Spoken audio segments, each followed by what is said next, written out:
Bien, vamos a continuar con el estudio de Gálatas, que ya llevamos varios meses con él.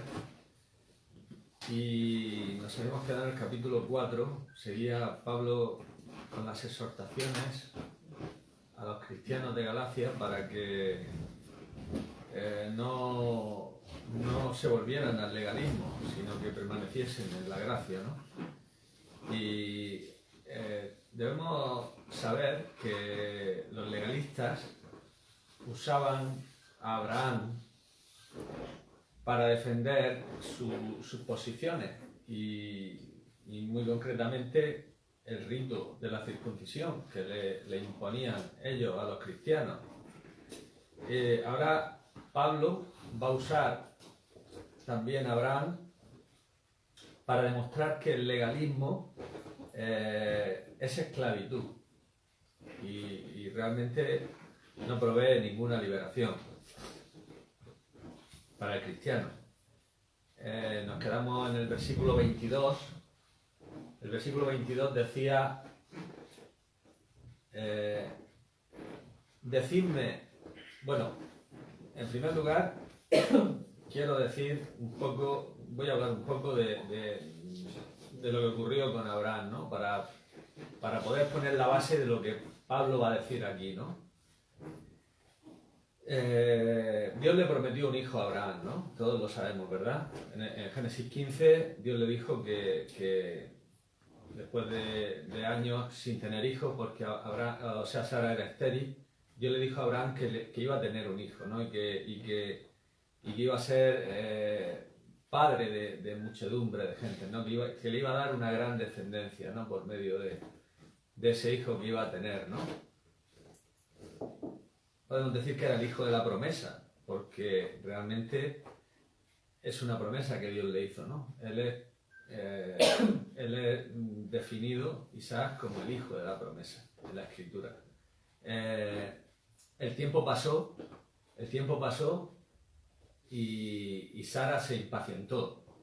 En el capítulo 16, de Génesis también, Sara le propone a Abraham darle la esclava y que tenga un hijo, la esclava de Sara, que era Agar, y que por medio de Agar tuviera un hijo. Abraham accede a esa petición que le hace Sara y podemos decir que se desliza a la carne.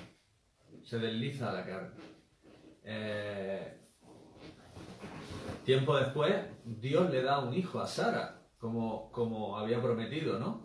Dios le da un hijo a Sara y ¿qué ocurre? Pues que dice la Escritura que el hijo de la sierva, el hijo de la esclava, se burlaba del hijo de la promesa, ¿no?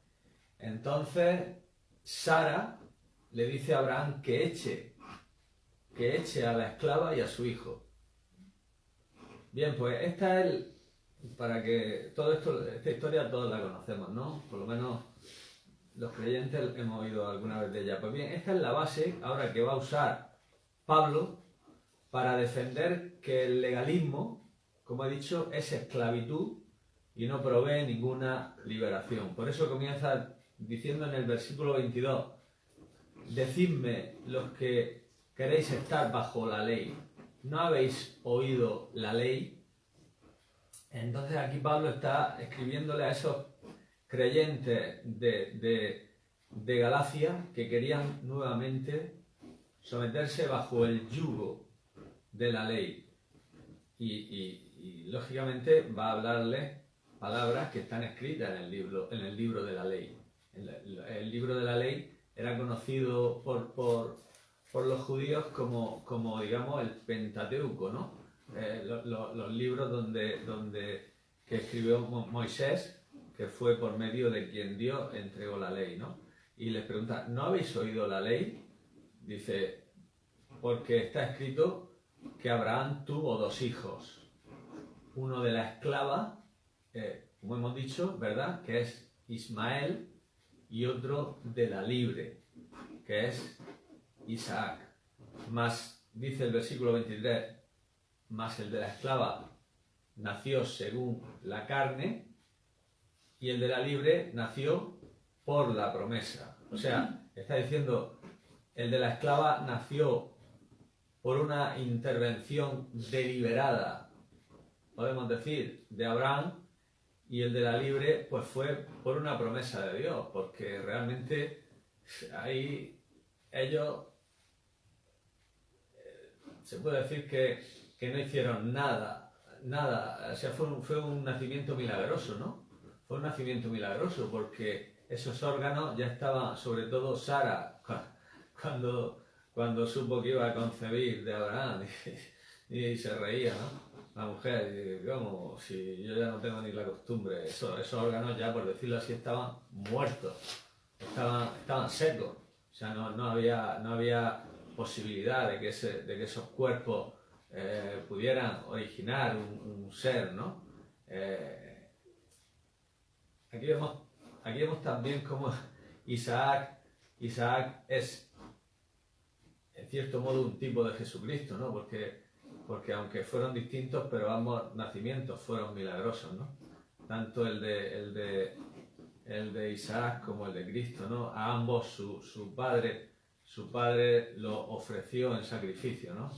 Isaac en el monte Moriah y a Cristo en el Calvario, ¿no? Ambos fueron ofrecidos. Lo que pasa es que Abraham al final, a última hora, fue dispensado de aquella prueba, pero la mano del Padre no se detuvo con Cristo en el Calvario, ¿no?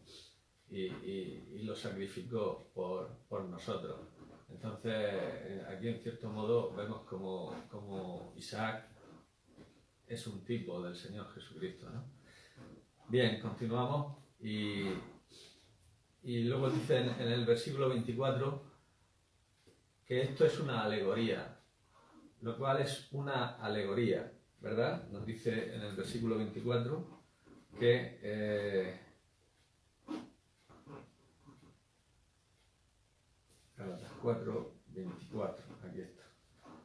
Lo cual es una alegoría porque estas mujeres son los dos pactos. El uno proviene del monte Sinaí, el cual da hijos para esclavitud. Este es Agar. ¿Qué es una alegoría? Pues una alegoría es una historia que puede ser real o puede ser ficticia. En este caso es una historia real. Una alegoría puede ser tomada de una historia real. Aquí en este caso es real. No tiene por qué ser una historia ficticia siempre. En la cual hay una enseñanza profunda, una enseñanza espiritual profunda. Y esto va a demostrarlo Pablo. Ahora, siguiendo con el argumento de aquí, ¿no? Estas mujeres, dice, son los dos pactos. El uno proviene del monte Sinaí, el cual da hijos para esclavitud. Este es Agar, como dice aquí, ¿no? Las mujeres representan los dos pactos que hemos dicho, ¿no? La ley, Agar, la gracia, Sara. El pacto dado en el Sinaí, como dije antes, produce esclavitud y condenación, por lo cual Sara es un ejemplo muy claro de este pacto, ¿no? Es una esclava, o sea, Agar era una esclava y es adecuado, como dice aquí Pablo, para representar el pacto de la ley. Dice en el versículo 25, porque Agar es el monte Sinaí en Arabia y corresponde a la Jerusalén actual, pues esta, junto con sus hijos, está en esclavitud. Agar, como un tipo de la ley, corresponde a esa Jerusalén actual y se refiere a aquellos judíos que todavía buscan justificarse delante de Dios por medio de la ley, por medio de sus propias obras, ¿verdad? Por medio de sus propios méritos, ¿no?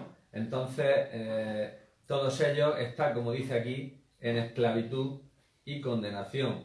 Y luego el apóstol dice ahí en ese mismo versículo que la Jerusalén actual, junto con sus hijos, que podemos decir que son los judíos, que son inconversos, y además los judaizantes, estos que se estaban introduciendo aquí en las iglesias de Galacia, están en esclavitud al querer aferrarse todavía a la ley para justificación o para santificación.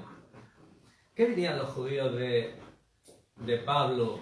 ¿Qué dirían los judíos de Pablo que comparaban la Jerusalén judía con Agar? O sea, con los agarenos, con los árabes. ¿Qué pensarían cuando Pablo dijera estas cosas? Comparaba la Jerusalén actual, la Jerusalén que en aquel momento estaba en existencia, la Jerusalén real, o la Jerusalén de estos días, que es lo mismo, porque siguen en incredulidad. La Jerusalén de estos días sigue en incredulidad. A mí me agrada mucho ver estos movimientos que están por Israel. Yo amo a Israel. Yo entiendo que un verdadero cristiano no puede ser un antisemita, nunca. Pero lo que tampoco puede ser es un judaizante. O sea, es decir, Israel tiene la bendición de Dios. Israel no tiene la bendición de Dios ahora mismo. Israel en la soberanía de Dios, en la providencia de Dios, está siendo preservada para que al final de los tiempos se cumplan los propósitos de Dios con ese pueblo. Pero Israel ahora mismo no tiene la bendición de Dios porque están rechazando al Mesías, simplemente por eso. No puede haber bendición dándole la espalda al Mesías. Entonces Israel ahora mismo está en incredulidad. Tú oyes lo que dicen los judíos ahora acerca del Mesías y son disparates, son aberraciones, lo rechazan completamente. No creen que fuera Jehová. Y Jesús es Jehová. Jesús es Jehová. Y entonces ellos no lo creen. Entonces yo veo muy bien todos estos movimientos que hay en favor de Israel. A mí me gusta oírlos. Pero veo que se pasan un poco de vuelta, en el sentido de que hacen ver como que la bendición ya está allí. Y la bendición no está allí. La bendición no está hasta que no digan bendito el que viene en el nombre del Señor, que es Cristo. Porque Cristo lo dijo. Jerusalén, Jerusalén, ¿cuántas veces quise juntar a tus hijos como la gallina junta a sus polluelos debajo de sus alas? Y no quisiste. Dice, vuestra casa os es dejada desierta, de modo que no me veréis más hasta que digáis bendito el que viene en el nombre del Señor. Entonces, ahora mismo ellos no tienen ninguna relación con Dios. Ninguna. Ellos están excluidos. Ahora han sido desgajados, como dice Romanos 11. Las ramas naturales del oído han sido desgajadas. ¿Para qué? Para que nosotros, los gentiles, pudiéramos ser injertados en el pacto de promesa, en el lugar de bendición. Pero ellos no la tienen. Ellos ahora mismo están dejados a un lado por Dios. ¿Hasta qué? Hasta que nuevamente se ponga en marcha cuando entre la plenitud de los gentiles, dice Romanos 11:25, hasta que haya entrado la plenitud de los gentiles, dice entonces Israel será salva. Como está escrito, vendrá de Sión el libertador que apartará de Jacob la impiedad. Y este será mi pacto con ellos cuando yo quite sus pecados.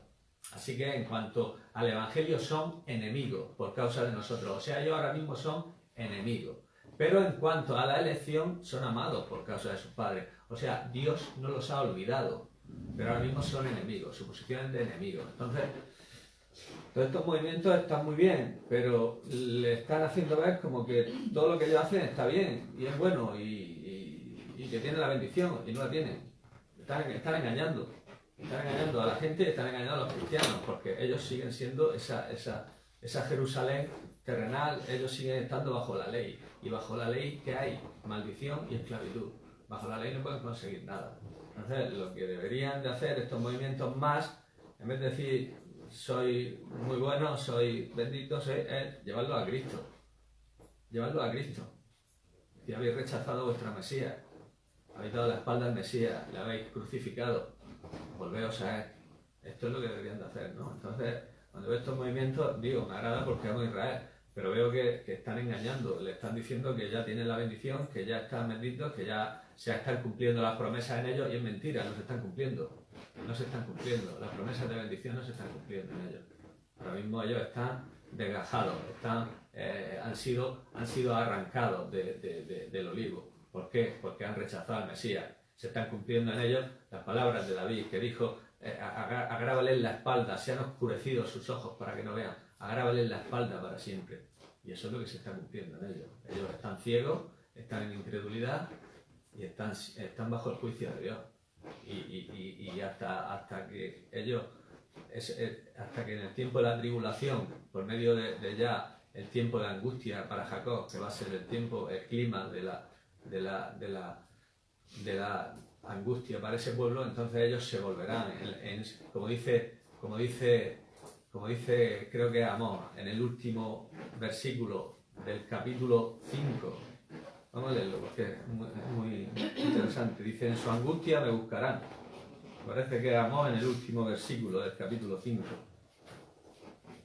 Después de que vengan los juicios consumidores de la tribulación, dice Amós, creo que es Amós, espero no equivocarme.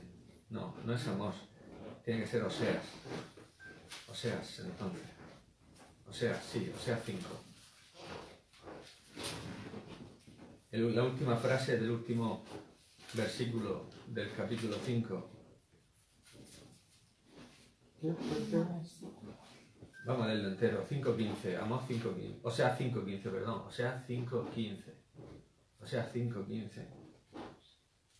Dice: andaré, dice Dios. Estas son palabras de Jehová. Andaré y volveré a mi lugar hasta que reconozcan su pecado y busquen mi rostro. En su angustia me buscarán. En su angustia me buscarán. Cuando venga esa profunda angustia en el tiempo de la tribulación, se volverán a su Mesías. Y entonces Cristo vendrá.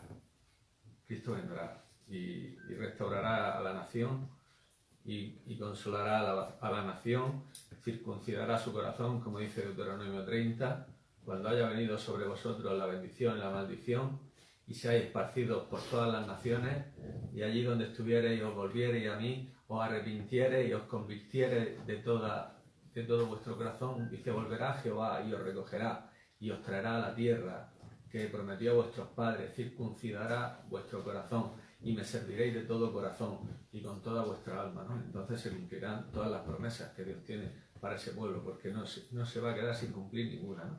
Pero bueno, no quiero salirme del tema de Gálatas porque no quiero dejarlo, ¿no? Entonces, vamos a ver. Pablo dice que la Jerusalén actual, junto con sus hijos, estaba en esclavitud, ¿no? Por aferrarse a la ley, versículo 25.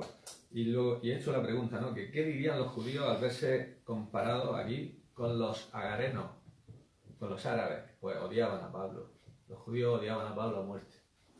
Le tenían un odio. De hecho, hoy todavía, si echáis un vistazo a algunas declaraciones de judíos en YouTube y todo esto, de judíos, cuando les preguntan por el cristianismo y tal, bueno, dicen disparates de Jesús, pero a Pablo lo ven como el fundador del cristianismo, y su odio hacia Pablo es tremendo, porque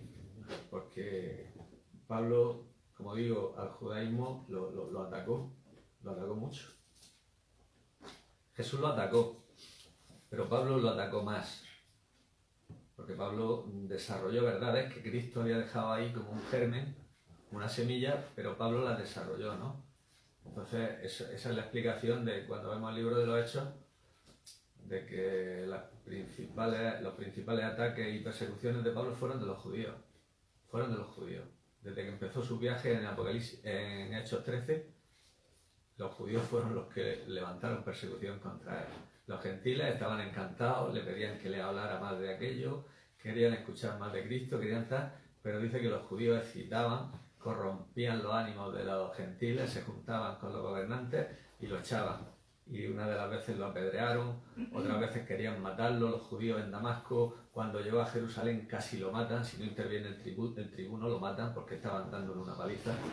Imaginaros la turba aquella de judíos con el odio que le tenían. Dice que lo agarraron en el templo porque, claro, cuando llegó allí a Jerusalén, Jacobo le dijo, dice: mira, hermano, cuántos millares de judíos que han creído, dice, y todos son celosos por la ley, ¿no? Se le ha informado en cuanto a ti, que vas por todos sitios diciendo que no circunciden a sus hijos ni guarden las costumbres. Entonces, mira, hay aquí 4 que han hecho un voto y tienen que purificarse. Dice: purifícate con ellos. Dice: y entra en el templo, paga sus votos, te rasuras tú también la cabeza. Dice: son ritos judíos esto que estoy diciendo. Dice: y todos verán que no, que tú también andas ordenadamente guardando la ley, ¿no? Era una estrategia humana la que le presentó Jacobo a Pablo, porque no dio resultado, ¿no? Cuando lo vieron unos judíos de Asia en el templo, lo agarraron, lo arrastraron por el suelo, le dijeron a todos los demás judíos que acudieran, que este era el que iba por todos lados enseñando contra el templo y contra los judíos. Y bueno, empezaron a darle ahí palos y palos y palos. Imaginaros la paliza que le tuvieron que dar a aquella turba de fanáticos religiosos que dieron aviso al tribuno que toda la ciudad estaba alborotada, ¿no? El tribuno llegó allí corriendo, pero imaginaros la paliza que le tuvieron que dar a ese hombre hasta que llegó el tribuno. O sea, yo me lo veo en el suelo, cuando vemos en la tele a esas turbas que cogen a uno en el suelo y lo patean y le dan patadas en la cabeza y le pisan la cabeza y le dan patadas en la barriga en todos sitios donde pueden, ¿no? Yo no sé cómo no lo mataron, la verdad, pero bueno, estos eran judíos, ¿no? Los que estaban allí apaleando a Pablo, ¿no? Y luego, de hecho, los romanos querían liberarlo, igual que hizo Pilato con Cristo. Los romanos querían liberar a Pablo. Los romanos, Agripa cuando lo oyó, le dijo a Festo, dice, oye, este hombre no ha hecho nada, dice, es que podíamos ponerlo en libertad. Pero es que los judíos no querían que lo liberara, los judíos querían matarlo. Entonces, odiaban a este hombre porque realmente habló en contra de los judaizantes y del judaísmo y de esa religión hipócrita que habían diseñado, ¿no? Que habían diseñado en el pueblo de Israel, y su odio hacia ellos era realmente un odio tremendo, ¿no? Entonces, para que entendamos un poco, ¿no? lo que este hombre hablaba y lo que este hombre sufría por defender la gracia, ¿no? Luego dice en el versículo 26, mas la Jerusalén de arriba, la cual es madre de todos nosotros, es libre. La Jerusalén de arriba, la cual es madre de todos nosotros, es libre. La capital de todos los que hemos sido justificados por la fe, es la Jerusalén celestial. Esta es la capital de todos los que hemos sido justificados por la fe, ¿no?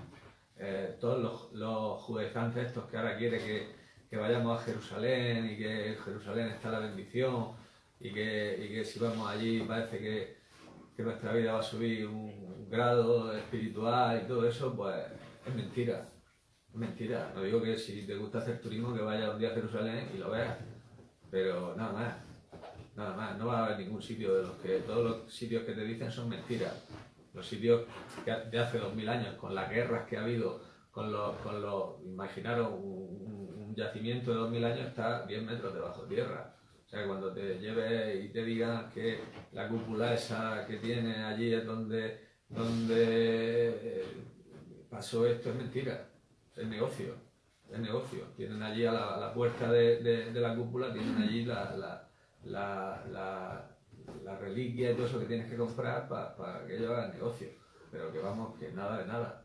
Si queréis un día por turismo, pues estupendo, pero que la Jerusalén del cristiano es la de arriba, es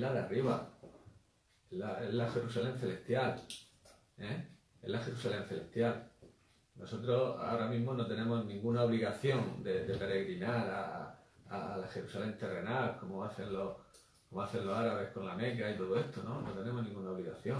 La Jerusalén nuestra es una mejor Jerusalén. Por eso también dice en Hebreos que Abraham, Isaac, Jacob, esperaban la ciudad que tiene fundamento, cuyo arquitecto y constructor es Dios, ¿no?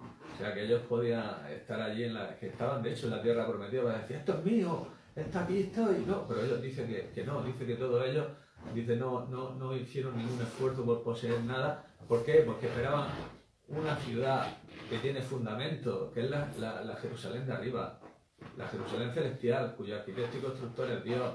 Entonces ellos no tenían prisa. Abraham no hizo ningún esfuerzo por conquistar aquella tierra, como luego hicieron las cruzadas hace 1000 años, ni hicieron ninguna tropelía de esta. Ellos estaban allí y de hecho pagaron. Abraham pagó la cueva donde enterró a su mujer. No quiso ni decir, oye, que esto me lo ha dicho Dios, que me lo va a dar a mí. No. Ellos esperaban otra ciudad, que es la ciudad celestial, igual que la que esperamos nosotros.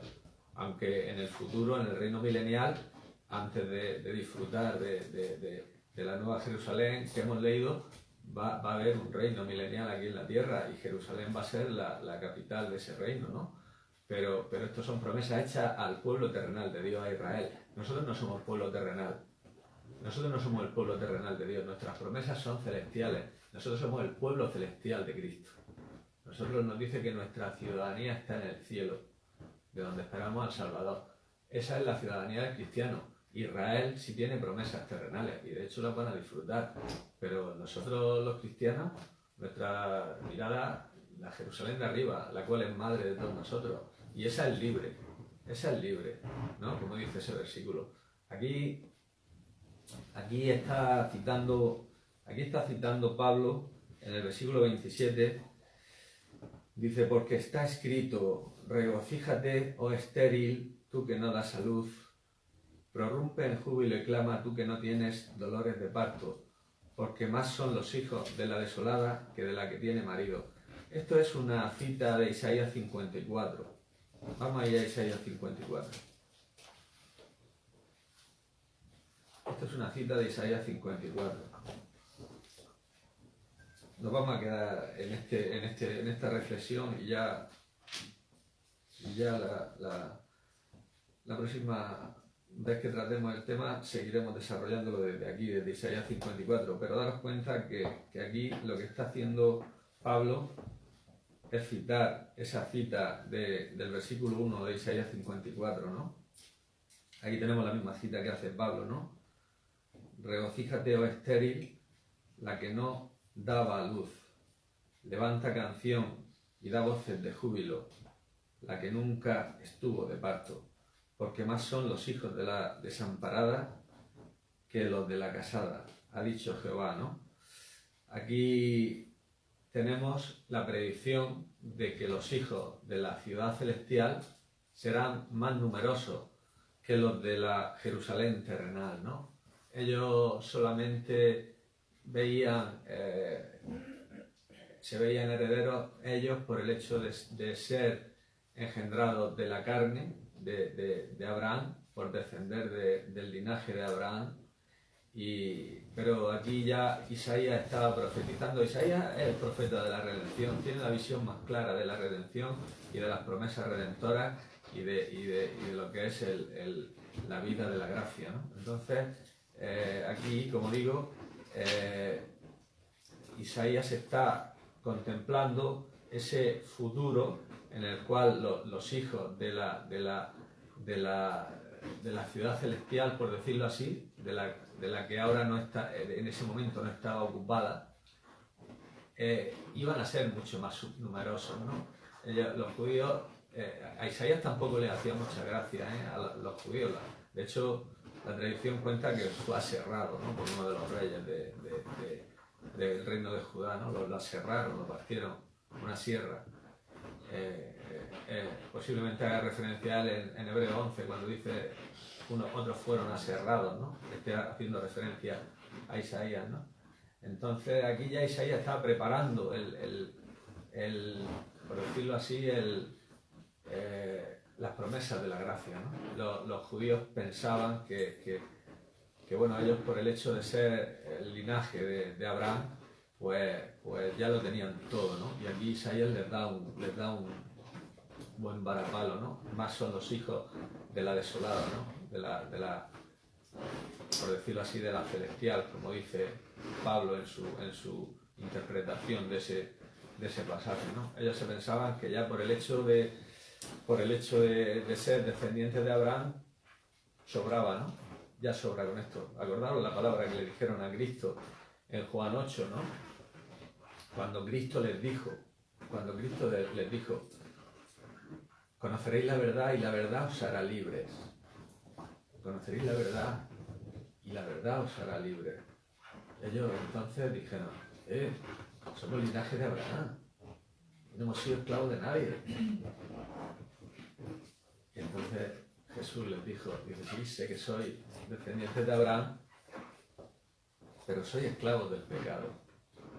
Soy esclavo del pecado. Y el hijo no queda, el esclavo no queda en casa para siempre, pero el hijo sí. Entonces, aunque soy linaje en la carne de Abraham, dice, estáis bajo condenación. Sois esclavos del pecado, ¿no?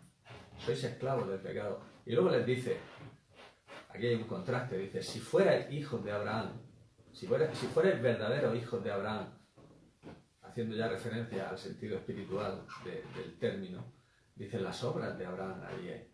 Dice, pero ahora queréis matarme porque os hablo la verdad de Dios. Esto no lo hizo Abraham. Vosotros sois de vuestro padre el diablo, espiritualmente. Eran descendientes de la carne de Abraham, pero eso no servía. Eso en la gracia ya no sirve. En la gracia eso ha sido dejado a un lado. Ya no hay judío, ni griego, no hay siervo, ni libre, no hay varón, no hay mujer. Esto no quiere decir que no haya distintas funciones. Quiere decir en cuanto a la posición en la salvación. Entonces, ya no hay nada de esto, ya no hay diferencia. No hay esclavo, no hay libre, no hay bárbaro, no hay escita, no hay nadie. Ahora, si queremos ser descendientes de Abraham, tenemos que ser descendientes espirituales. Es decir, tener la misma fe que tuvo Abraham. Tener el mismo principio de fe que tuvo Abraham. Abraham creyó a Dios y su fe le fue contada por justicia. Entonces, daros cuenta del argumento que está llevando Pablo, tan magnífico, tan maravilloso, tan glorioso, quiere llevarlo hasta un punto tal que le está resumiendo con esta analogía que ha tomado del Antiguo Testamento, le está resumiendo todo el panorama de lo que es verdaderamente la gracia, de lo que es querer estar bajo la ley, de que no hay bendición en estar bajo la ley, sino que la verdadera bendición es estar en Cristo, porque Cristo es el verdadero, la simiente de Abraham, porque Dios le dijo a Abraham, en tu simiente serán benditas. Entonces, esa simiente es Cristo, ¿no? Entonces, le está llevando de una forma maravillosa a que pudieran entender, ¿no? Todos estos principios de la ley, de la gracia, ¿no? Y ahora lo lleva aquí a Isaías. Isaías, como digo, es un defensor de la gracia, sobre todo en la última parte de su libro. En la primera parte del libro, hasta el capítulo 39, en la profecía de Isaías tenemos los juicios que iban a venir sobre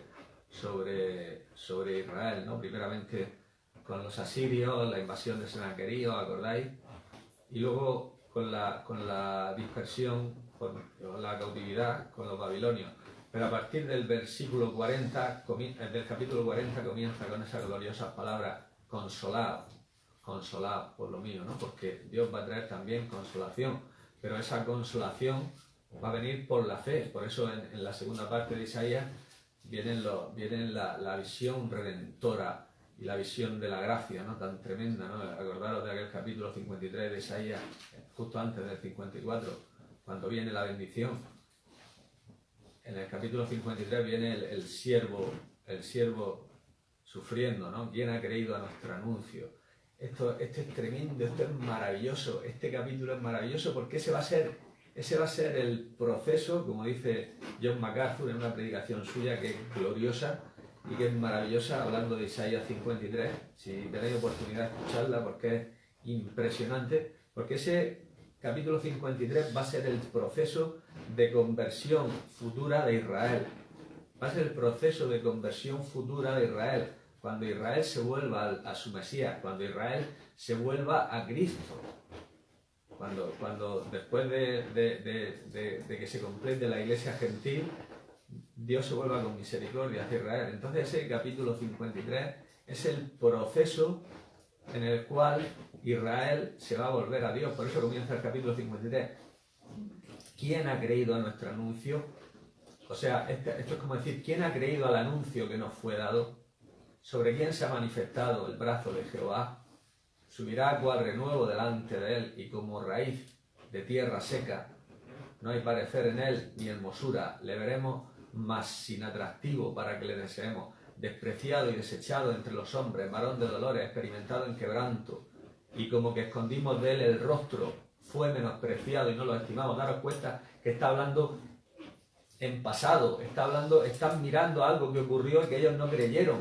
Pero ¿quién ha creído al anuncio que nos fue dado? No nos fue dado. Lo vimos y lo despreciamos. no era nadie, era una raíz de tierra seca, estaba despreciado, no tenía hermosura, un hombre más parecía, de hecho era un hombre más, pero no vieron quién era realmente él, ellos lo rechazaron. Cuando Cristo dijo que él era el yo soy, en Juan 8, después de esto que he dicho, que ocurrió, que les dijo, soy de vuestro padre el diablo, cuando Cristo dijo antes de Abraham, al final de ese capítulo, antes que Abraham fuese, yo soy, ellos entendieron lo que estaba diciendo. Ellos entendieron que él estaba diciendo que él era el Dios eterno, porque puso sobre sí mismo el sello de la eternidad. Entonces, ¿qué hicieron?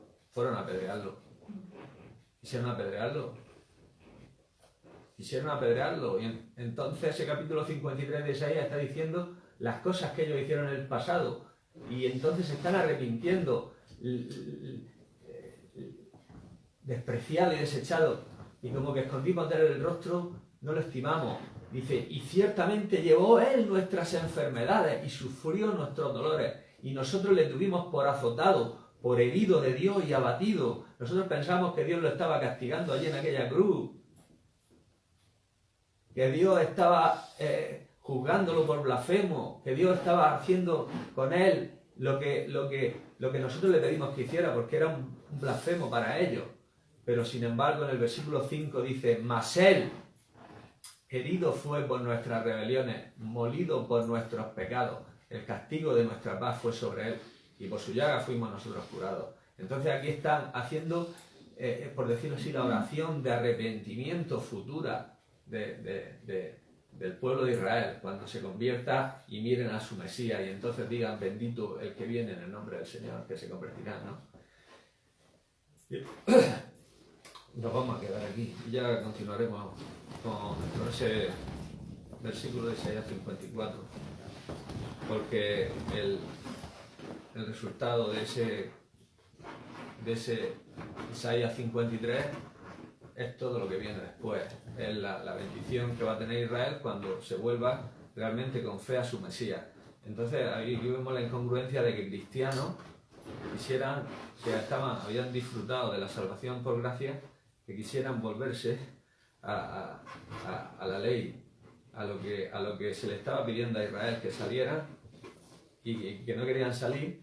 Ahora cristianos, como los cristianos de Galacia, estaban volviéndose al legalismo, al ritualismo, a la religión superficial, y estaban desechando, ¿no?, todas las bendiciones de la gracia, ¿no? Amén.